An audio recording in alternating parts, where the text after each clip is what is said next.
Hello and welcome. Last week's bonus scene was a metaphor. It was Odin gaining his knowledge at the Well of Mimir and at Yggdrasil. If you saw the similarity to Norse villagers, like Bubberduk or Saya the Kitsune did, you were correct. Today, we're going to pit the Norse Dwarf and Gatherer head to head. As always, first a bit about the unit's real-life counterparts. Many of you know dwarves as the short, stocky blacksmiths, warriors, and general helpers from media such as Lord of the Rings, Snow White, and yes, Age of Mythology. In early Norse mythological texts, it seems their size wasn't actually clear. It is likely they were a type of supernatural humans, similar to the gods, elves, and giants. Most giants in Norse mythology weren't really giant in size as depicted in Age of Mythology. Giant is just an unfortunate translation of the word Jotun. Jotuns were also more human-like in the earlier texts. In later texts, dwarves were described as being small and Jotuns as large and monstrous, but these may have been metaphorical, as in they were not as important as the gods. A similar mix-up may have also happened with the Greek Titans. Thanks to Tolkien, dwarves have been depicted as physically small in a lot of media afterward. I think Marvel handles Norse mythology generally quite well, and I enjoyed their Age of Mythology reference. When Eitri came on the screen, I hope all you guys did the Leo point and matter-of-factly told your friends that you know who that is. The Gatherers are people. That's it. This one looks like my dad. Let's take a look at their stats. Dwarves and Gatherers have identical combat stats other than their HP. They are both mostly useless for combat, outside of attacking other villagers in a contested territory without military around. Their bonus multipliers help in the case of a tower rush against you, which I haven't seen much in Retold, as well as helping to take down siege weapons. If your hill fort is under assault from enemy siege, instead of setting them all to garrison, try keeping a few villagers out to take down the siege weapons themselves, which they can do surprisingly quickly. Think about it this way. They deal 15 damage against siege weapons, which is about the same as a fully upgraded Hero of Ragnarok or Berserk, with all Mythic Age blacksmith upgrades. Keep in mind that you will need to retarget the villagers after each siege weapon is destroyed. Unlike every other pantheon, Norse villagers cannot repair unless you are worshipping Freyr, in which case, not only can they repair, but it's completely free. Out of combat, it's important to note that dwarves cost 60 gold, while gatherers cost only 50 food. In Retold, they both take the same amount of time to train. Prior to Retold, dwarves were 2 seconds slower to train. This is good news for Thor, whose dwarves cost only 50 gold and have much improved gathering rates, which we will take a look at shortly. The cost to upgrade villagers to Berserks is the same for Thor and Odin, while Loki's and Freyr's are half cost. Yup, Freyr's 50% off technologies coupon applies to the Berserk upgrade, and its time increase is irrelevant here, so it functions the same as Loki's. Heroes of Ragnarok are a free upgrade, coming from a god power, so you can reference the cost on the left. Only Thor and Odin have access to Baldur, and therefore Heroes of Ragnarok, while Freyr and Loki do not. If you were to try to create a cheap army of Berserks using villagers, that would slow your economy down by quite a bit, but here's what the final cost would be, ignoring lost gathering time from your workers. In theory, Loki and Freyr can save 10 total resources using gatherers, but not dwarves, and none of the other gods can on either. It is best to only upgrade to Berserks if your villagers are under attack and are likely to die without the upgrade. You don't want to throw away the additional resources and then lose the Berserks anyway, so only do this if you will be able to win decisively, otherwise you are just compounding your losses. If you aren't playing Freyr, consider upgrading to Berserks to repair your buildings in a pinch. In the hyper late game, once all of your gold mines have run out, it can be a good idea for Loki and Freyr to convert their gold mining gatherers and dwarves into berserks instead of deleting them. But again, you only want to do this if you aren't compounding your losses. In a strong step for equality, in Retold, female gatherers can become female berserks. Interestingly, dwarves can become either female or male berserks. So in Retold, we can assume that the devs subscribe to the idea that dwarven women have similar facial hair to the men, and about half of your dwarves at any time in the game are probably women. This is the kind of research that makes these videos really worth it. Dwarves and Gatherers can be upgraded by the survival equipment technology, granting them 25% more HP and melee attack, and plus 50% more ranged attack. This does not carry over to Heroes of Ragnarok, who do not count as villagers in any way.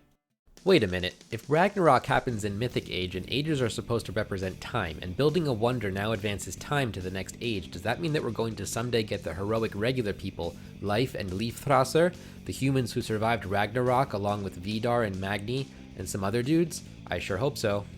At a basic level, all Norse gatherers are about on par with Greek villagers, being slightly slower, yet having their moving ox carts to make up for it, which cut down on walking time, as well as the dwarf's potential for increased gathering rate with gold. Egyptian laborers gather more slowly, but can benefit from empowering. Now, let's look at the main intended purpose of the units, which is gathering resources. I've pitted them head to head in various competitions, including farming, hunting, logging, and mining. The differences are stark for any non-Thor major god, and it would be wise to take the intended path of not using dwarves for anything other than mining if you are worshipping one of those gods. For Thor, your dwarves are about 5% worse at farming than your gatherers, depending on upgrades. The number increases up to about 9% worse with Mythic Age upgrades, including Scotty's farming technology. This is a very substantial number, and even as Thor, you want to be using gatherers in the Mythic Age for farming where possible. If you were doing a full dwarf economy all game, you will have saved 5,000 food from not having to build any gatherers, which could just about even things out if your endgame total food gathered was around 50,000. However, you will be spending 5,000 more gold, which to me is the more valuable resource, given that it runs out. I don't think it would hurt Thor to make his last 30 or so villagers as gatherers, designed just for farming. Wood and gold eventually run out, but your farmer choice sticks around until the end of the game. As for the competitive viability of an all-dwarf economy, I leave that to the competitive players to decide. In Archaic Age, Thor's dwarves can hunt and gather berries and wood about as effectively as gatherers can, which makes the all-dwarf economy quite attractive. They cost the same amount of gold as gatherers cost food, and gather gold itself faster. In total, if you assume that 1/3 of your economy is on each resource, and the food source is going to be hunting for a while, Thor's economy is a straight 8% better than another Norse civilization in Archaic Age if he goes all dwarves. If you didn't go all dwarves like Odin or Loki would, and put gatherers on the food and wood, you can make that 110%, but they are paying 10 more gold for the dwarves. What makes the all-dwarf build work, though, is that you aren't putting equal numbers of villagers on all resources. You are going to abuse that dwarf mining speed and power through your gold as fast as possible. The overall economic bonus gets better the more you put on gold, and dwarves costing gold allows you to do this. Not to mention Thor's god power, Dwarven Goldmine. This whammy of an Archaic Age god power, famously used to block passes in the campaign, also enables Thor's pure dwarf strategy. In Archaic Age, it can save you from having to build an extra ox cart, and a fast classical is everything. In later ages, if you manage to save it, it can give you the same amount of gold as a large mine you would find naturally on the map, which is 6,000. Just think about your last game, and how it might have gone differently if you had an extra safe gold mine in Mythic Age. One thing to consider before placing down the mine early is that if you come back to it in a later age, it will still have the slower mining rate attached to it. A dwarven mine placed in Archaic Age actually has no mining speed increase on it. It is mined at the same rate as a natural mine. If you later advance to Classical Age, you will not mine faster from the dwarven mine, it's locked in when it's cast. Sometimes, the game will end before Mythic, so you won't want to wait for that 1000% extra gold that the Mythic Age power grants you. But one of the reasons to pick Thor is his Mythic Age armory techs, giving him some of the best human units all around once you get them, and a strategy which tries to save the mine for that time will make you even stronger. Dwarven Mine is not normally the god power you think about wanting to spam when you hit Wonder Age, but think about it. Your gold mining rate with dwarves goes up another tier to a blazing 2.69 per second, and the mine comes with 7,500 gold. Even if your wonder is later destroyed, any mines you manage to place in that time will stick around and maintain the tier 5 mining rate. Something I didn't touch on yet while talking about Thor's economic advantages are the free dwarves he gets from researching technologies in his dwarven armory. Don't forget to set your rally point, as Thor's armory is a production building, and the workers will stand idle when created if you don't. Thor gets 15 total upgrades, which means 15 free dwarves, including iron upgrades, Thor's extra tier, ballistics, burning pitch, and Thor's unique technology, Hammer of the Gods. It's worth noting here that while this may seem like an overpowered economic bonus at first glance, armory technologies, even Thor's cheaper dwarven armory technologies, would otherwise be the least efficient way to upgrade your military. The unit line upgrades of medium, heavy, and champion are far more efficient. So the free dwarves are, after a certain amount of gathering time, offsetting the economic loss you suffer from getting copper weapons, armor, and shield for a similar benefit than you would have gotten from just getting medium infantry.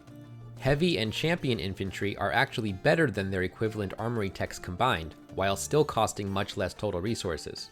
If you will be tasking all of your free dwarves from copper weapons, armor, and shield to hunting or lumber, gaining about 1 resource per second, and rounding to account for a bit of walking time, they will actually become free after 4 minutes.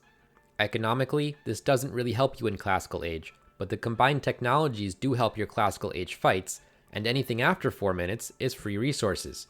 So, 12 minutes after the 4, those dwarves got you 2,000 free resources, again rounding down to account for some walking time.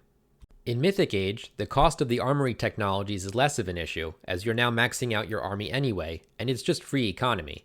But at the same time, in Mythic Age, you might be deleting villagers as you're running out of gold mines and trees and switching over to farms and trade carts. While it's almost always a helpful bonus in Mythic, it's not nearly as helpful as something like a Plenty Vault, which generates resources for 0 population space and requires no limited resources. I don't mean to ignore the economic bonuses of the other major Norse gods. Thor's are just very tightly tied to dwarves. Odin has Great Hunt benefiting gatherers, which when cast on a group of deer will grant you hundreds more food to gather, which is gathered at a greater rate than any other options in Archaic Age and is a great boost. The wiki said it was 1.75 times the herd size rounded down, with a maximum of 600 total food, but my testing showed different numbers. Freyr's half-cost technologies and Loki's cheaper ox carts are mostly outside the scope of this video. Okay, let's get back to the action. Dwarves have 5 HP more than Gatherers before survival equipment. How much does this matter? In Classical Age, which is the time you are most likely to be using villager attacks because your enemy's army will be the weakest, it takes 3 dwarves or gatherers to defeat 1 unupgraded raiding cavalry without taking losses. The 5 HP bonus for the dwarf changes nothing here. Unlike in my army matchups, this is the most relevant fight, because you don't really want to be taking any losses of your villagers. The dwarf's 5 HP bonus does come into play if you are facing raiding cavalry with copper weapons and armor, or the medium cavalry upgrade, but not both. The third dwarf will survive with 4 HP. If the raiding cavalry has copper weapons and armor, and medium cavalry, which you can tell by clicking on the enemy raider and checking his name, you should probably start abandoning attempts to fight back and just run away. Keep in mind that Berserks in Classical Age are really only slightly better than villagers at fighting. They are significantly better in Heroic or Mythic, but in Classical, a single unupgraded Berserk will lose to a single copper and medium raiding cavalry. You may want to keep some herdmen by your villagers if you are getting raiding by cavalry.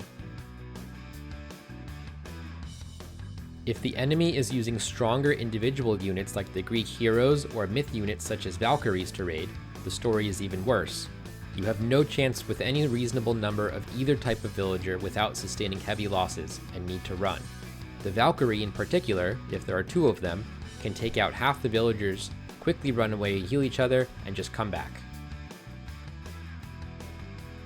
In Retold, a new cheat code was made that granted mountain giants the ability to kick a soccer ball or football depending on your language. You might be wondering why I'm bringing this up. It's actually very relevant to Dwarves versus Gatherers. The mountain giant's punt attack only works against soccer balls and dwarves, so if you're getting raided by a horde of unupgraded mountain giants, that's a solid pro in the Gatherer's favor. After the Jotun's upgrade, which lets mountain giants punt any human unit, it then becomes equal ground.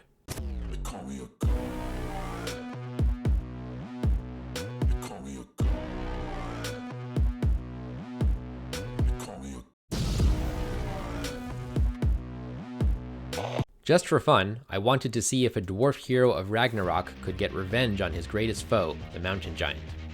The answer is no. However, with population equivalency, they can take down even a Wonder Age version. Quite frankly, you're going to have a lot of villagers in each game, up to 100, and the choice of each villager can change your entire strategy.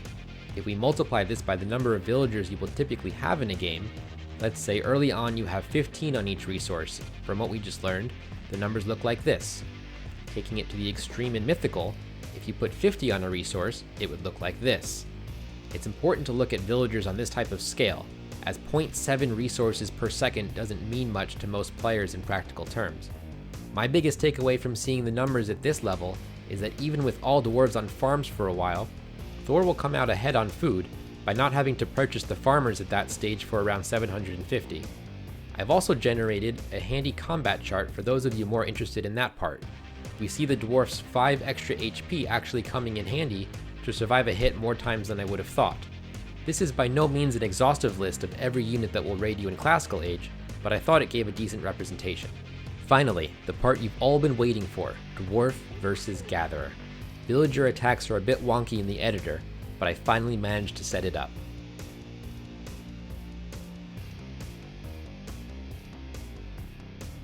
As expected, the Dwarf wins.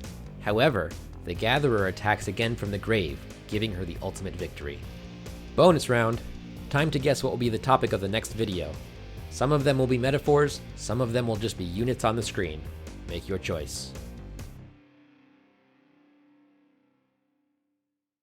This video was not intended to give anything like an optimal build order using the units discussed. For build orders, I can suggest channels such as Boit, who made a Norse build order video a month ago, AoM Magic, who made one focused on Thor, or John Arbiter, who just made a very cool fast Vault of Erebus build that I highly recommend you check out. The direct links for these videos will be pinned in the comments because nobody reads video descriptions. I'd appreciate a like if you enjoyed the video and a subscription to the channel to help it grow. Click here if you're interested in more analysis. Until next time.